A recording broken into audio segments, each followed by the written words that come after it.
pertemuan kali ini akan membahas materi tentang sistem otomasi perkantoran atau yang disebut dengan OA. Yang kedua, sistem pendukung keputusan atau DSS. Yang ketiga, sistem pendukung pengambilan keputusan atau ESS. Yang pertama itu kita akan membahas tentang sistem otomasi perkantoran yang disebut OA. Yang mana otomasi perkantoran ini merupakan penggunaan perangkat elektronik untuk memfasilitasi komunikasi formal dan informal, terutama ketika berkomunikasi dengan orang-orang di dalam dan di luar perusahaan untuk meningkatkan produktivitas. Sistem perkantoran ini adalah sistem informasi berbasis teknologi komunikasi yang meliputi mengumpulkan, memproses, menyimpan, dan mendistribusikan pesan, dokumen, dan komunikasi elektronik lainnya antara individu, kelompok kerja, dan organisasi. Adapun tujuan penerapan otomasi kantoran, yang pertama itu meminimalkan biaya dan munculnya komputer dapat menghemat biaya, di mana komputer dapat menggantikan dan memudahkan tugas pekerja dari berat ke ringan. Yang kedua, pemecahan masalah kelompok dan otomasi kantor dapat memberikan kemampuan antar manajer untuk berkomunikasi lebih baik satu sama lain dalam memecahkan masalah. Yang ketiga yaitu komplement, bukanlah pengganti. Dalam hal ini tidak akan menggantikan semua komunikasi interpersonal tradisional seperti percakapan tatap muka, percakapan telepon, pesan tertulis pada memo, dan sejenisnya. Sebaliknya, informasi perlengkapan ini digunakan untuk berkomunikasi dengan lebih baik. Yang keempat yaitu penggabungan dan penerapan teknologi seperti telepon, komputer, jaringan internet, dan satelit, di mana semuanya digabungkan untuk memudahkan informasi dari luar perusahaan dan di dalam perusahaan, serta mengetahui teknologi canggih di era globalisasi. Yang kelima yaitu memperbarui proses pelaksanaan pekerjaan di kantor. Produk otomatisasi kantor memungkinkan pekerja kantor untuk memproses lebih banyak dokumen dengan lebih cepat, lebih baik, dan lebih efisien. Yang keenam itu meningkatkan produktivitas dan efektivitas kerja. Yang ketujuh itu komunikasi yang lebih baik dapat menghasilkan keputusan yang lebih baik dan lebih cepat pula. Yang selanjutnya itu manfaat yang dapat diperoleh perusahaan dalam penggunaan sistem otomasi kantor, yaitu yang pertama, otomatisasi kantor membuat informasi lebih murah dan lebih mudah digunakan, dipindahkan, dan dipelihara. Yang kedua itu dapat meletakkan dasar yang kuat untuk integrasi informasi sehingga perusahaan dapat bersaing dengan lebih baik. Yang ketiga, komputer tidak menggantikan pekerja saat ini dan dapat menunda penambahan karyawan yang diperlukan untuk menangani beban kerja yang terus bertambah. Yang keempat itu pemecahan masalah grup atau tim. Yang kelima, cara office automation berkontribusi pada komunikasi dan dari manajer membuatnya sangat cocok untuk diterapkan pada pemecahan masalah kelompok. Yang keenam itu sebagai pelengkap, bukan pengganti. Yang ketujuh sebagai cara komunikasi bisnis. Otomasi kantor ini tidak akan menggantikan semua komunikasi interpersonal tradisional seperti percakapan tatap muka, percakapan telepon, pesan tertulis pada memo, dan lain-lain. Sebaliknya, otomasi kantor hanya melengkapi komunikasi tradisional saja. Yang ke-8 itu meningkatkan produktivitas dan efektivitas kerja. Yang ke-9, komunikasi yang lebih baik dapat menghasilkan keputusan yang lebih baik dan lebih cepat pula. Macam-macam sistem otomatisasi kantor. Yang pertama, sistem komunikasi elektronik, yang mana merupakan sistem teknologi informasi yang digunakan untuk berkomunikasi antara individu, kelompok pekerja, dan organisasi-organisasi. Yang termasuk dalam sistem ini yaitu seperti email, voicemail, facsimile, dan bulletin board system, yang mana bulletin board system ini yaitu suatu lokasi lewat jaringan internet yang memungkinkan suatu pesan disimpan di lokasi dan selanjutnya dapat diakses dan didesain oleh orang lain. Yang kedua itu sistem kolaborasi elektronik, yang mana suatu sistem yang tidak hanya pertukaran komunikasi dan pesan, tetapi juga bagaimana informasi dan pesan tersebut digunakan untuk kerjasama. Contohnya aplikasi adalah teleconference dan telekommuting. Telekommuting ini adalah kolaborasi elektronik yang digunakan oleh pekerja yang bekerja dari jarak jauh dengan kantornya. Yang ketiga yaitu sistem publikasi dan pengolahan image elektronik, yang mana sebuah sistem di mana penggunaan teknologi informasi untuk keperluan pembuatan dokumen tercetak. Contohnya aplikasi dan sistem publikasi dan pengolahan image elektronik adalah desktop publishing, electronic document management, present graphics dan multimedia presentation. Electronic document management ini itu sistem penyimpanan dokumen yang membentuk basis data image yang nantinya dapat diakses dan diproses kembali. Yang keempat itu sistem pengolahan kantor, yang mana merupakan sistem kantor otomatis yang mendukung orang-orang di organisasi untuk mengorganisasikan aktivitas kerja mereka.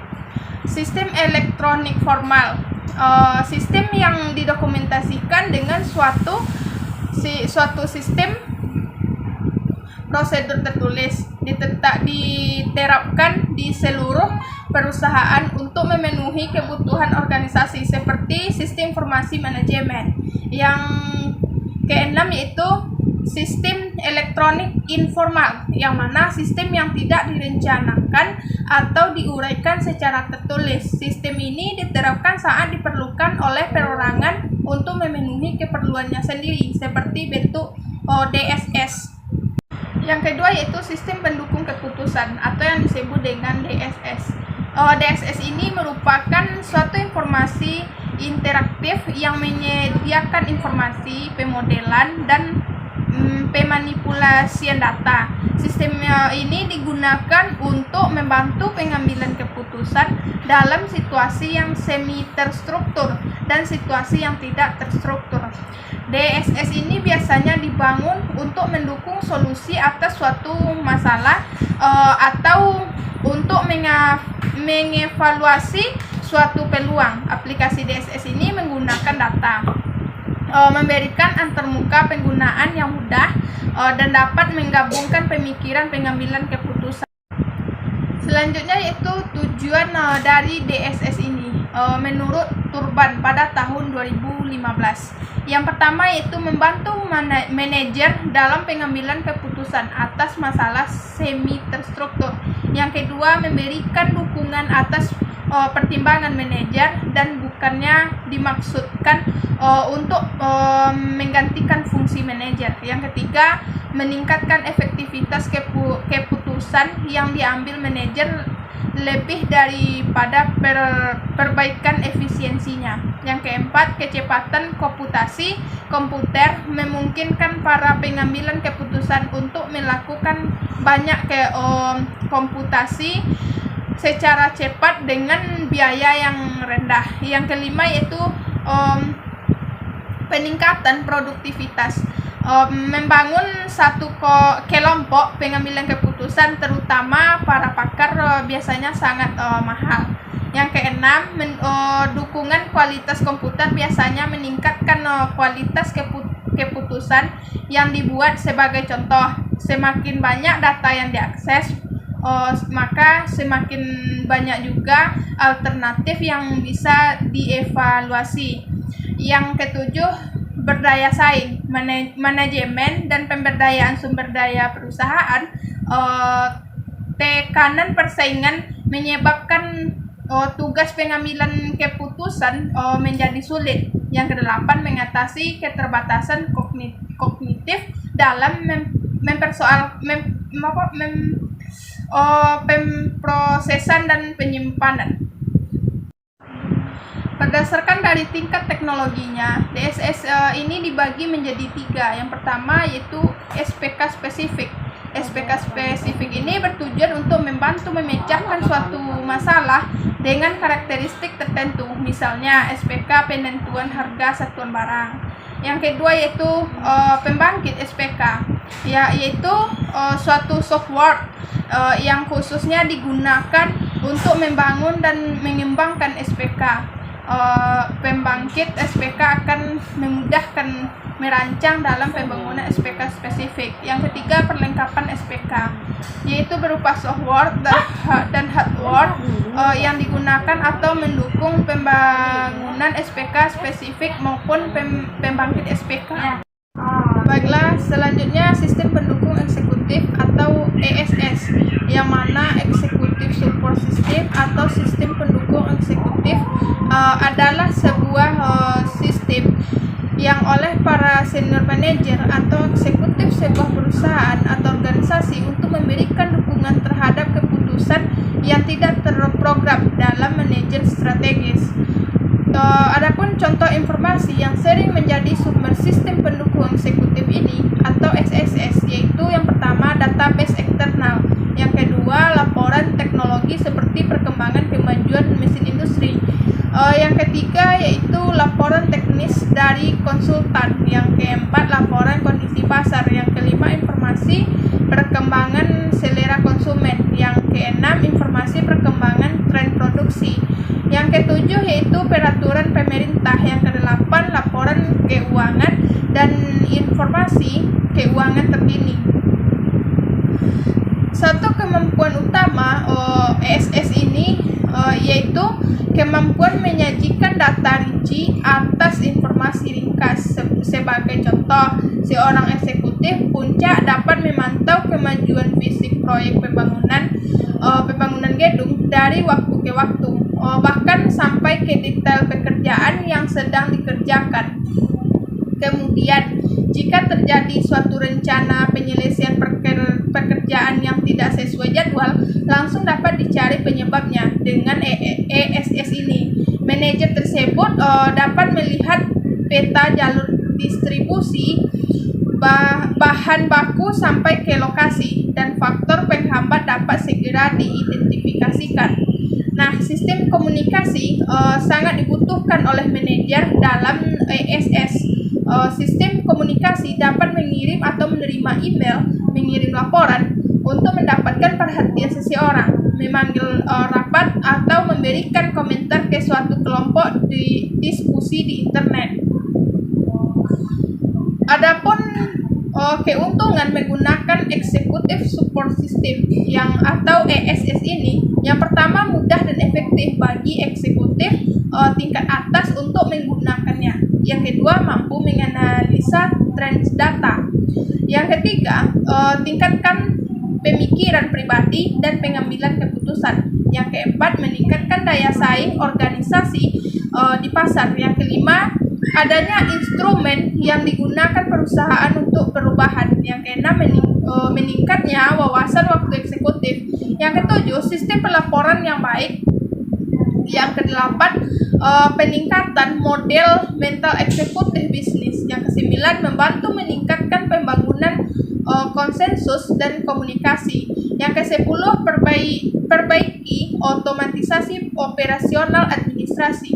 Yang ke-11, mengurangi waktu untuk mencari informasi. Yang ke-12, dapat mengetahui identifikasi awal kinerja perusahaan. Yang selanjutnya itu detail pemeriksaan faktor keberhasilan kritis. Dan selanjutnya pemahaman masalah dan keadaan perusahaan lebih baik.